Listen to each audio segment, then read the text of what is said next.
My social security is very minimal. I'm afraid that I won't be able to afford those so-called lower grocery prices that he promised.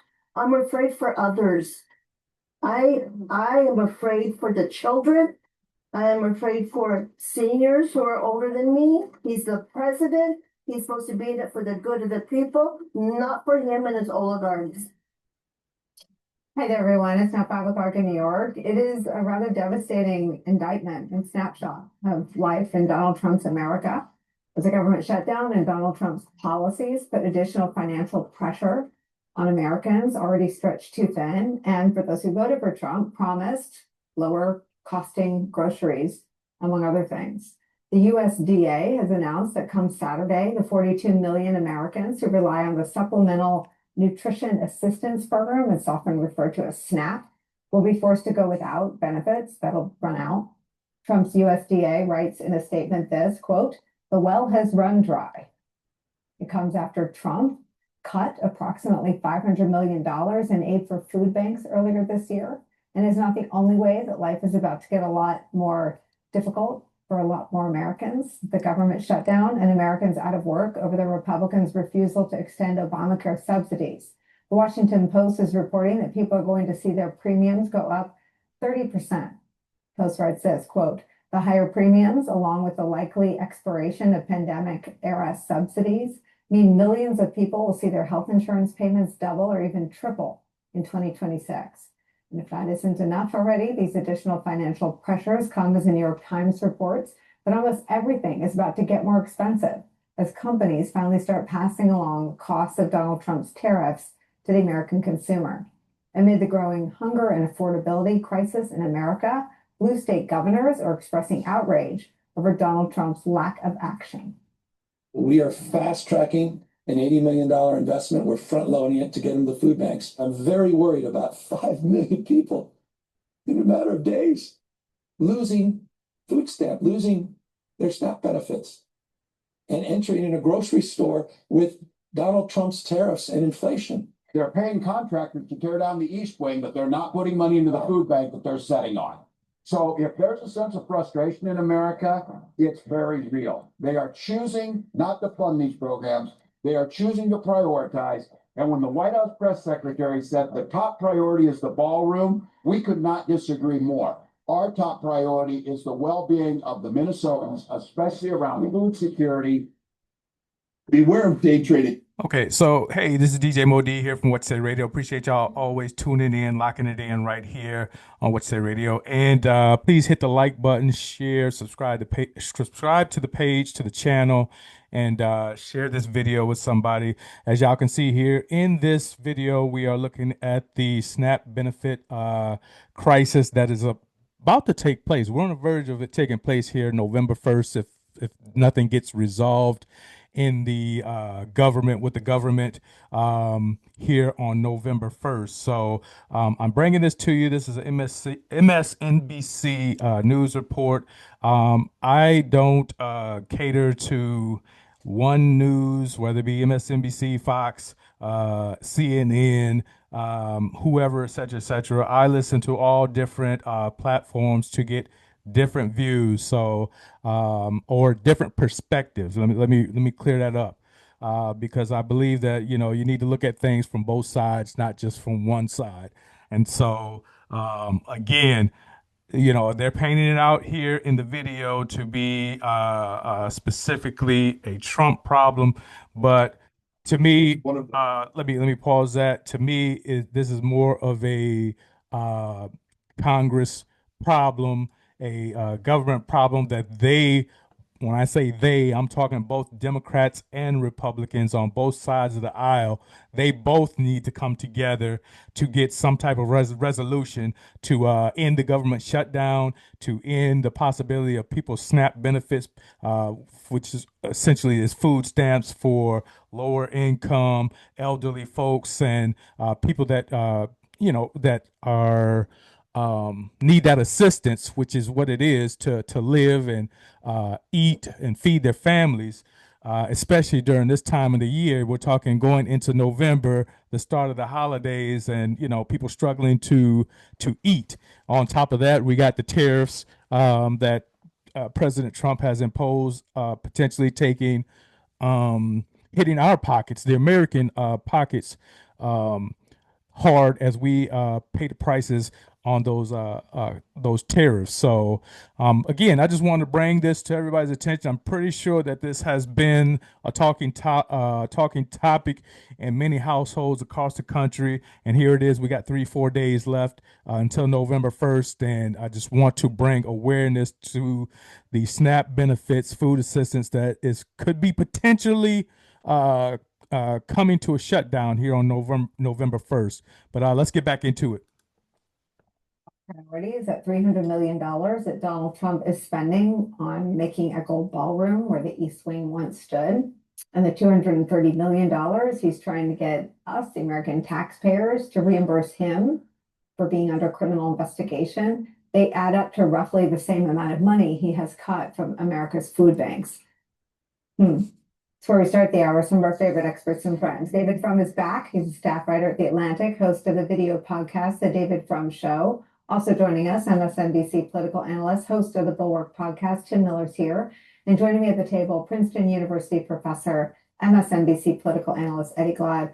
Eddie, it's a deeply disturbing portrait of America right now. The images of Donald Trump destroying with an actual, wrecking ball, the actual East Wing of the White House, while Americans are about to go without food stamps, is a snapshot of America that'll live forever. It is awful when anyone in America goes hungry, and it is a choice. It's Trump's choice. Do you think that we are at a fever snapping moment, or do you see this moment on a continuum? It varies. I think, first of all, you're absolutely right that it's a choice. Some days I see it as a kind of inflection point. Other days I see it as a continuum.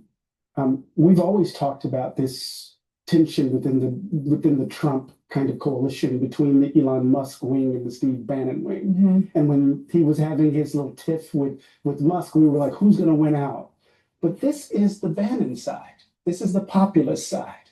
The fact that people who are going to have difficulty putting food on the table, folk who have the view that billionaires have overtaken or overrun the government, they are going to see Trump in relation to that kind of complaint, it seems to me. So I think this is an inflection point within his coalition, but we have made the choice consistently to be the richest country in the history of the world, to have some of our citizens in the elite.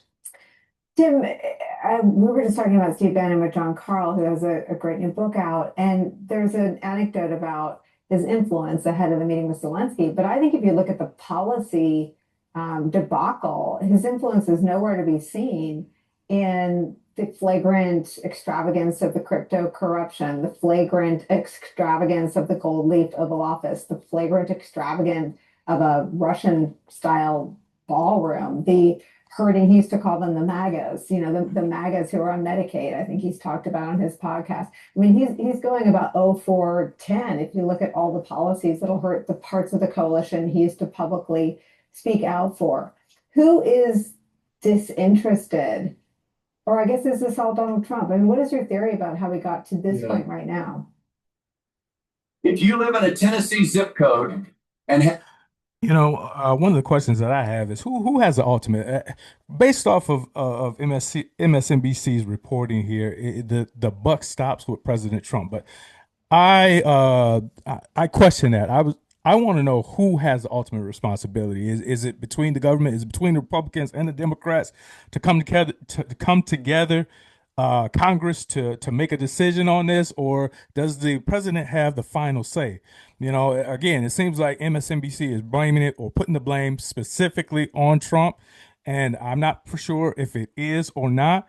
I would question who has the ultimate responsibility if SNAP benefits get cut on November 1st.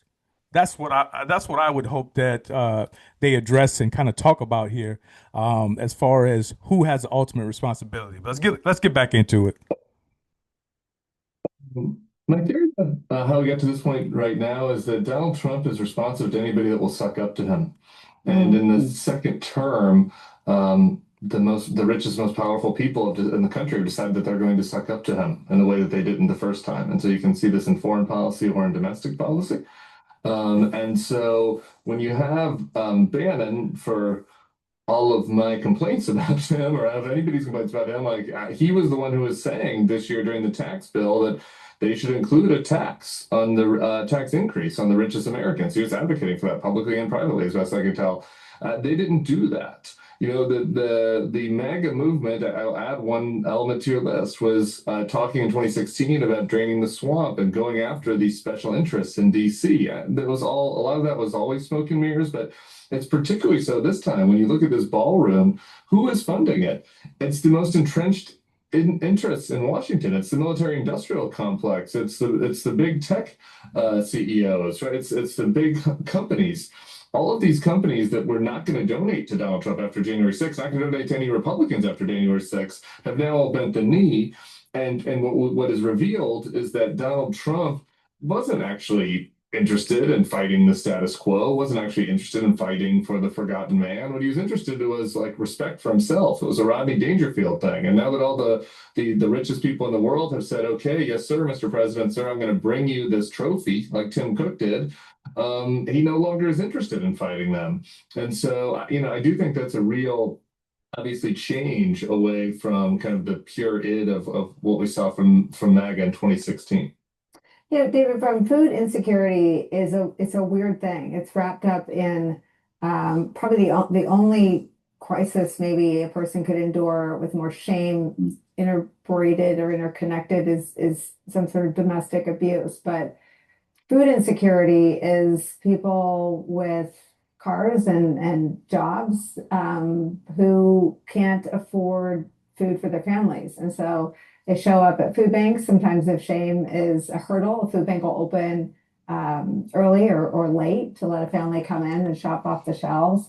Food banks are a bridge sometimes to keep families through job insecurity. You know, maybe not someone totally out of work, but not the steady jobs. Sometimes See, I can't listen to this. I can't listen to this too much longer because, you know, they're not getting to the meat and potatoes of the issue. The meat and potatoes of the issue is 40 million Americans. 40 million of our people here in the United States are about to be affected here on November 1st in less than 4 days with supplemental nutritional assistance program benefits, aka food stamps, being cut from them. And a lot of people are going to be without food. And this is going to affect a lot of Americans. Now, some people would say, hey, you know, people shouldn't rely or depend on food stamps. And I would say partially, you know, I would agree with that partially, but it depends on the person, the individual, what they have going on, their circumstances and things like that. There, you know, might be a disability. There might be, you know, anything that's going on that hinders a person for or from actually getting out there and being properly or gainfully employed to make the money that they need to support themselves or support their families. So I believe that every case, every individual is judged separately, and everybody can't just be thrown into a box. But you know, I do believe maybe there are some people out there that are taking advantage. Are there? Yes, I'm pretty sure a lot of people out there are taking advantage of SNAP benefits. But overall, as Americans, again, 40 million Americans are about to be affected by this, and I don't like the fact that here we are. I'm, you know, pulling up this MSNBC report, and they're reporting as if it's Donald Trump who has ultimate responsibility. Now, while they were talking, I did a little research as I wanted to know who ultimately has the responsibility. Did a little Googling, and here's what it says. Congress, it doesn't say President Trump. It says Congress holds the ultimate responsibility because SNAP can only keep paying benefits on November 1st if Congress appropriates money and the president signs it. So Congress has to appropriate the money and then the president signs it.